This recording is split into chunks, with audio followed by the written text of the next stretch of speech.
Hello everyone! Today we'll show you how to install and use the Blender add-on Welder.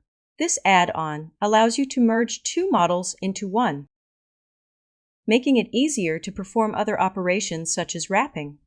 Alright, let's get started. First, we'll install the add-on. Select Install from Disk. Locate the add-on's path. This is it. Then select this zip file and click Install from Disk. Installation successful. Close this dialog box. Then press the shortcut key N, and you'll see a tab called Welder appear. Click it. This add-on has two modes, Merge and Split. Merge combines two models into one. Split is the opposite process. Alright, let's import two models for a demonstration. This is a model of a game character named Eve.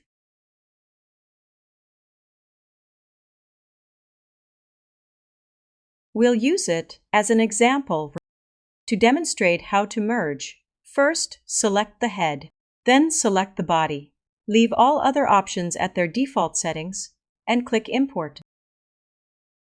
Alright, the models have been imported. Let's take a look.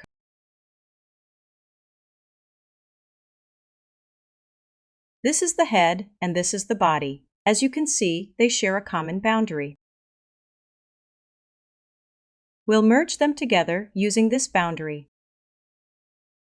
It's very simple. First, select the head, then click this icon. The head name appears here. Next, select the body. Click this icon, and the body is set up as well.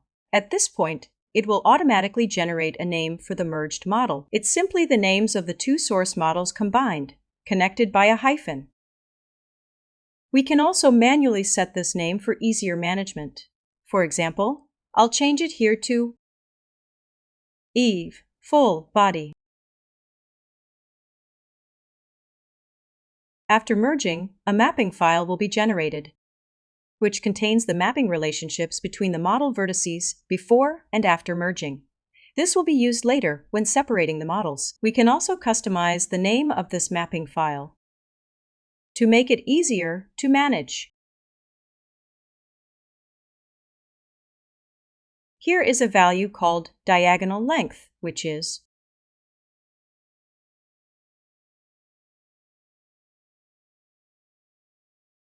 the length of the diagonal of the minimum bounding box of the two source models.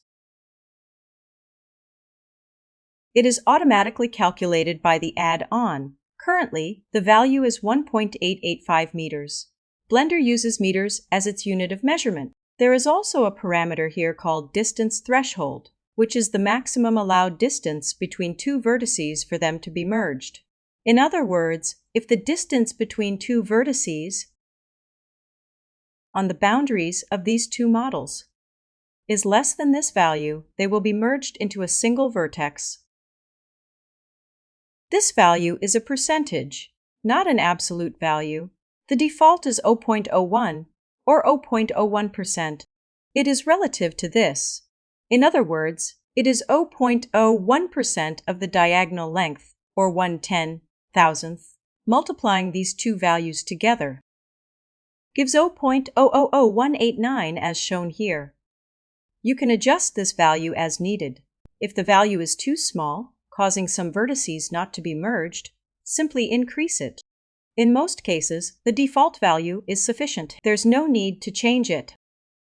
Okay, let's click Merge. It prompts that the current file hasn't been saved yet, so let's save it first.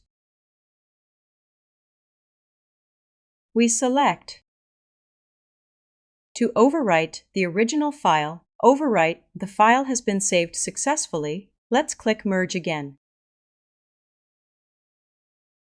In less than a second, the merge is complete. Let's take a look. Here is the merged model. Let's hide the source model.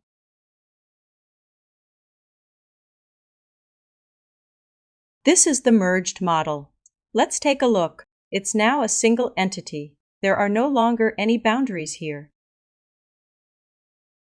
All right, let's export the merged model. Export it as an OBJ file.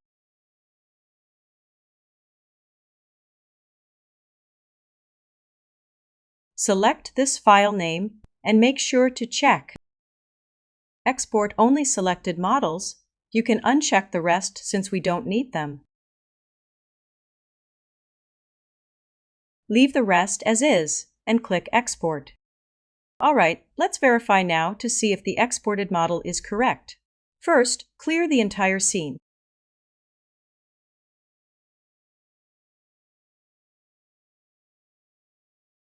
Then, import the model we just generated.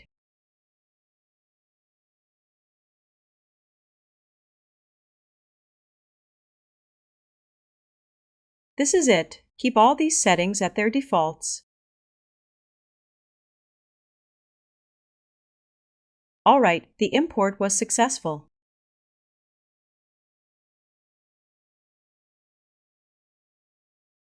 All right, that wraps up today's video. Thanks for watching, and see you in the next episode.